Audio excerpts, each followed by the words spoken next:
زوال ایسے نہیں آتا. 3 کام جو کرے گا کبھی عزت نہ دیکھے گا. 3 کام جو کرے گا کبھی عزت نہ دیکھے گا. 3 کام جو کرے گا کبھی عزت نہ دیکھے گا. اور 3 کام جو کرے گا کبھی ذلت نہ دیکھے گا. 3 کام جو کرے گا کبھی ذلت نہ دیکھے گا. 3 کام جو کرے گا کبھی ذلت نہ دیکھے گا. جو جھوٹ بولتا ہے، جو ظلم کرتا ہے، جو دھوکہ دیتا ہے. جو جھوٹ بولتی ہے، جو ظلم کرتی ہے، جو دھوکہ دیتی ہے، عزت کے خواب دیکھنے چھوڑ دے. ذلت مقدر ہے اس جہان میں اس جہان. قوم ہو، فرد ہو، عورت ہو، مرد ہو، ظلم ہے، جھوٹ ہے، دھوکہ ہے، رب ذوالجلال کی قسم ذلت کے سوا کچھ نہ ملے گا. جو سچ بولتا ہو، جو عدل کرتا ہو، جو دیانتدار ہو، اس کے لیے عزت مقدر ہو گئی، ہو گئی، ہو گئی. سچ ایک فرد میں ہے، عدل ایک فرد میں ہے، دیانت ایک فرد میں ہے یا ایک قوم میں ہے. انہیں عزت دینا یقینی ہو گیا. میرا اللہ انہیں دے کے رہے گا، چاہے وہ اللہ کو مانتے ہیں چاہے اللہ کا انکار کرتے ہیں.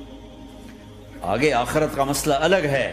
یہاں قوم، فرد، قبیلہ، کوئی مذہب، پتھر کا پجاری، آگ کا پجاری سچ بولتا ہے، ظلم نہیں کرتا، دیانتدار ہے، اللہ کی قسم اللہ اسے عزت کی زندگی دے گا.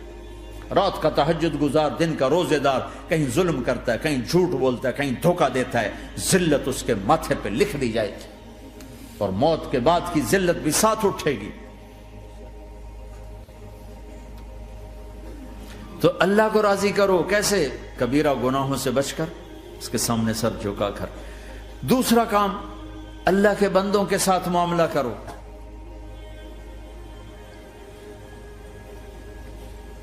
سارا معاملہ 2 حدیثوں میں بتا دیتا ہوں. 2 حدیثوں کہ یہ 2 کام کر لو، ساری دنیا کے محبوب بن جاؤ گے، تمہارے گھر جنت بن جائیں گے، میاں بیوی میں محبت قائم ہو جائے گی، ساس بہو میں محبت ہو جائے گی، باپ بیٹے میں محبت ہو جائے گی، ماں بیٹی میں محبت ہو جائے گی، بھائی بھائی میں محبت ہو جائے گی.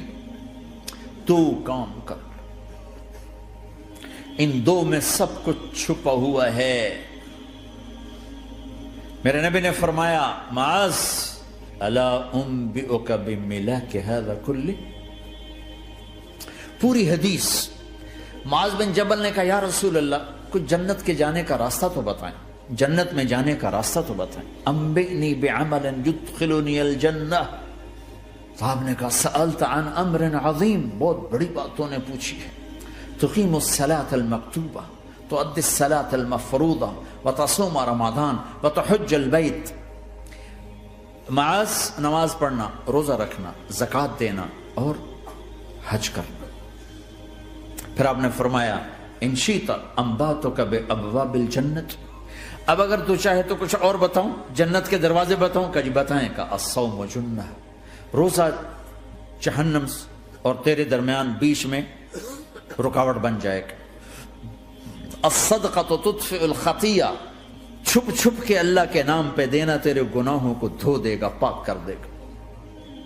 وقیام الرجل فی جوف اللیل ابتغاء وجہ اللہ، اور رات کے اندھیرے میں کھڑے ہو کر اللہ سے باتیں کرنا. 2 نفل ہی پڑھ لیا کرو. کسی مرد عورت کا رات کے اندھیرے میں کھڑے ہو کے. پھر آپ نے کہا معاذ الا انبئک براس الامر وعمودہ وذروۃ سنامہ وبملاک ھذا کلہ.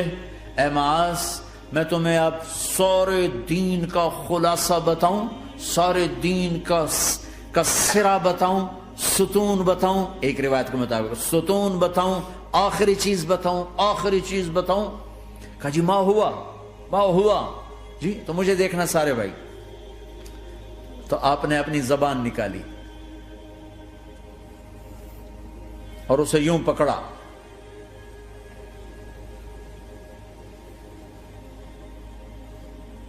معاذ کف ھذا، معاذ اپنی زبان پہ قابو پا جا.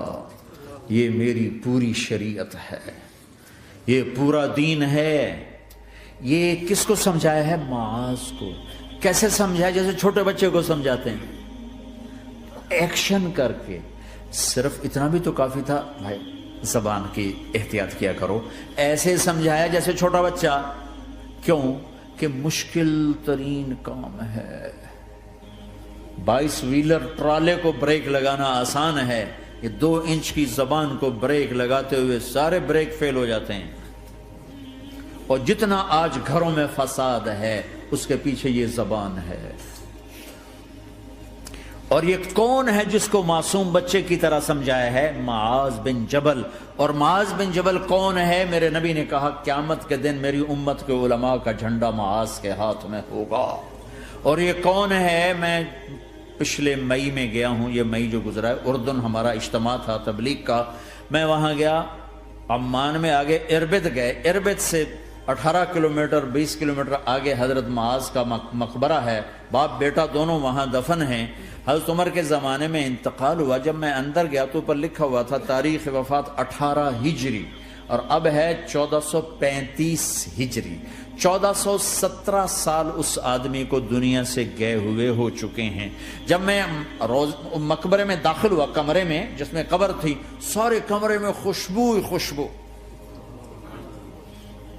قبر پر 2-4 چادریں پڑی تھیں، مجھے خیال آیا کہ میرے خیال ہے یہ چادروں پہ خوشبو لگی ہوئی ہے، وہ خوشبو آ رہی۔ اس وقت میں فاتحہ پڑھ کے واپس چلا گیا، جا کے نماز پڑھی، مسجد قریب تھی، مغرب کی نماز پڑھ کے پھر دوبارہ آیا۔ پھر میں کھڑا ہو کے سوچ رہا ہوں یہ کیسی خوشبو ہے۔ تو ایک آدمی میرے پاس کھڑا تھا، میں وہ ایسے کر کے نا چادریں سونگھنے کی، شاید یہ چادروں میں خوشبو لگی ہوئی ہے۔ ایک آدمی میرے پاس کہنے لگا جناب یہ خوشبو چادروں میں نہیں ہے، یہ اس قبر والے کی خوشبو، یہ 24 گھنٹے آتی رہتی ہے، 24 گھنٹے۔ پھر میں نے فزیکلی ایک ایک چادر کو سونگا، کسی ایک چادر میں کوئی خوشبو نہیں تھی۔ یہ وہ معاذ ہے جو 1417 سال ہو چکے ہیں مرے ہوئے، اور قبر مہک رہی ہے۔ میں سنی سنائی نہیں بتا رہا، آنکھوں دیکھا بتا رہا ہوں، خود گیا ہوں، خود یہ مئی جو گزرا ہے۔ ان کو ایسے بتا جو چھوٹے بچے کو، معاذ زبان پہ قابو رکھنا۔ اگر زبان پہ قابو آ گیا تو میاں بیوی کی لڑائی ختم۔ اگر یہ تو ہو نہیں سکتا کہ اونچ نیچ نہ ہو، کبھی خامن تیز ہوگا تو بیوی زبان پہ قابو پا لے، کبھی بیوی تیز ہوگی خامن زبان پہ قابو پا لے۔ اگر دونوں ہی سیکھ گئے تو ان کا گھر جنت بن جائے گا۔ کبھی ساس اکھڑے گی تو بہو چپ کر جائے، کبھی بہو اکھڑے گی تو ساس چپ کر جائے، کبھی باپ اکھڑے گا تو بیٹا چپ کر جائے، کبھی بیٹا اکھڑے گا تو باپ چپ کر جائے، دعویٰ نہ کرے کہ میں باپ ہوں میرے آگے بولتا ہے۔ انسان انسان ہے، خطا ہوتی ہے۔ اگر آپ بھائی یہ پیچھے نیچے مستورات بھی ہیں، اپنی زبان پہ قابو پانا سیکھ لیں۔ کسی کو دکھ دینے والا بول نہ بولے۔ المسلم من سلم المسلمون من لسانہ و یدہ، آپ نے فرمایا مسلمان ہے ہی وہ، مسلمان ہے ہی وہ جو ہاتھ اور زبان سے کسی کو دکھ نہ پہنچائے۔